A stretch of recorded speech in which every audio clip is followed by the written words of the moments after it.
What's going on, guys? Cruiser ZJ94 here. Yesterday I posted a video, said I was gonna make a second video about it. We're back messing with my climate controls again. Here they are. I'm trying to figure out why the lights don't work on this thing. The AC light works.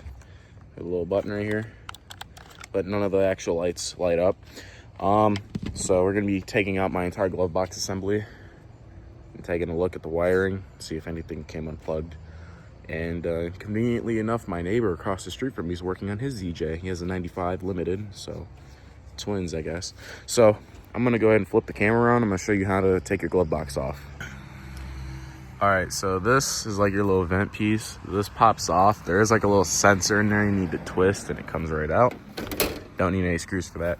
And then you can look right here. You got Phillips head screw there. 2, 3, 4. 4 Phillips head screws, or you can use a wrench to take that out, depending what kind of screwdriver you got. And it looks like, since my screwdriver isn't, nope, it is big enough. So you're gonna take all 4 of these out before you do anything. Let me go ahead and take these out real quick. All right, so now that you got all 4 of those screws out, you can just take your dash pad and like lift it up, and it's held in with clips just like that. Let me go pop out the other side.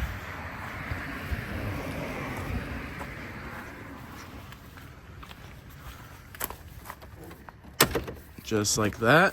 And now your dash pad should lift down. I'm gonna set my phone down so you guys can kind of see me taking this out. And just like that. Now my phone's being held weird, but just like that, your entire dash pad assembly has been removed. I'm just gonna set mine up here since my engine bay is not greasy at all. Ooh, I need to clean this. All right, so going back over here. This is basically how simple it is, and if you want to replace your tweeters up here, that's how you can do that. Since mine are still working and they're Infinities, I'm not going to replace them. Now, next step, you can go ahead and take your glove box out. You don't have to take everything out of it since it's all one assembly. That's the joy of 93 to 95s. And also, if your piece is broken like mine right here, you can also take this off, but you have to take this off. Kind of a pain in the ass. But so next step, you're gonna take out all these Phillips head screws, which are obviously holding in the glove box. I don't remember if there's any behind here. No, there is not. So take those out and I'll come back to you. Once you got those out, there's one more Phillips head screw right here you got to take out. It's the same size as the rest of these. And then the last thing you got to do is take this little rubber like hose looking thing out. Mine's pretty dirty. I have to clean that because it holds in there. And also, when you're taking this off, please be mindful of the glove box light. So just slowly slide it off. I'm going to set my phone up here so you guys can see. I just got to think of where.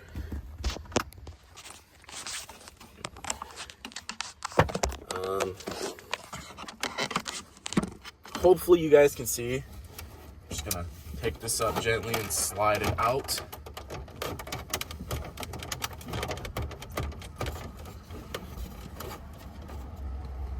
Back here, you can go ahead and unplug the glove box light, which it's really hard to get to. There we go. And just like that, your entire glove box has been removed. Definitely, ZJs definitely have, 93 to 95 ZJs probably have one of the easiest dashes to take apart. And now you have access to all this behind there. And this is also where your alarm system is hidden at. So let me go set this somewhere. All right, so the next thing I'm gonna do is take out the screw here so I can move this out of the way. I'm not sure what this does.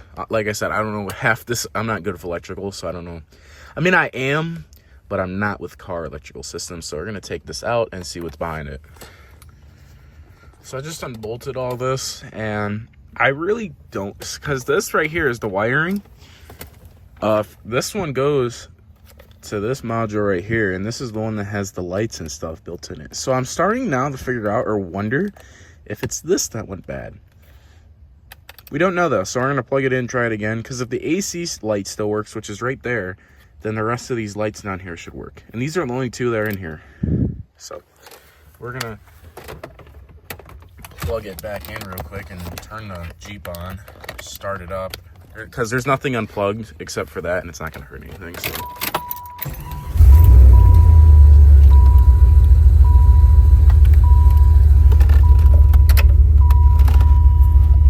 Sorry, my door chime's a little messed up. You can see it just doesn't work, and I don't know why.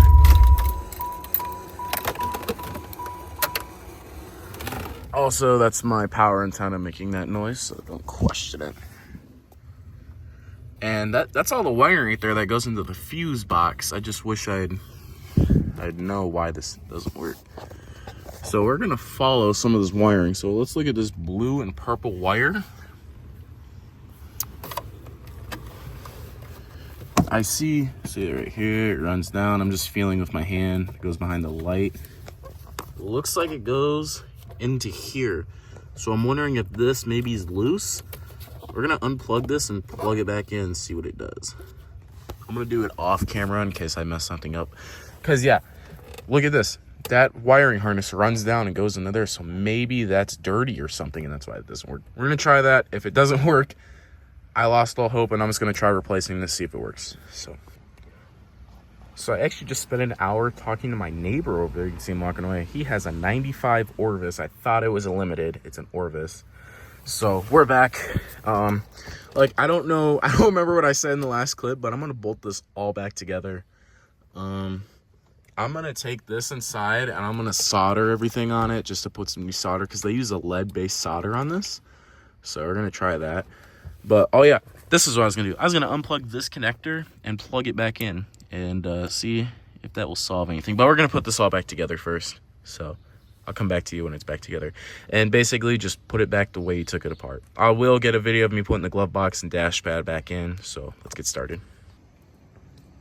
All right, so we're ready to put the glove box assembly back in. I'm gonna go grab the glove box. I'm just gonna leave you guys sitting here so you can watch me put it back in. Also, don't forget you have your glove box light cable. So let me put you guys on wide angle and let me go grab it.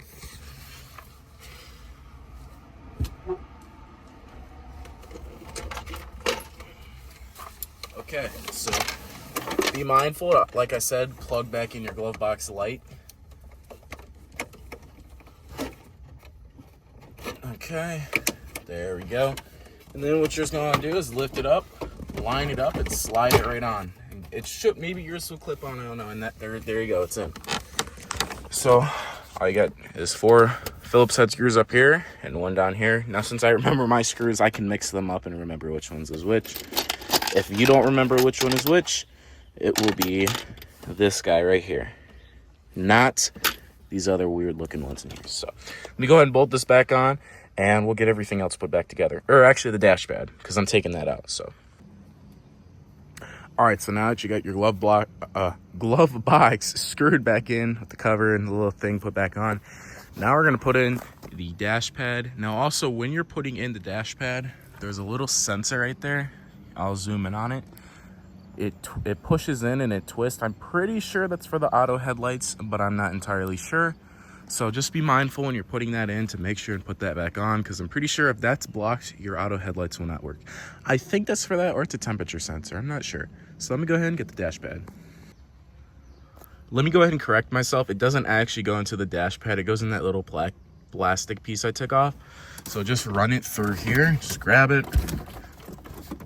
If you can grab it, which my fingers I can't. So let me go ahead and route that, and then I'll show you how to put this back on. As you can see, I got it pushed through, and then you just push the dash pad back and it should go into place. And then it's as simple as just pushing everything down.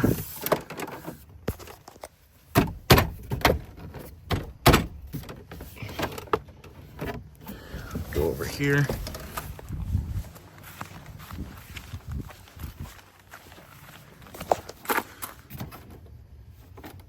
Just make sure it's in line, everything up, and it usually should just clip down into place, and you should be good.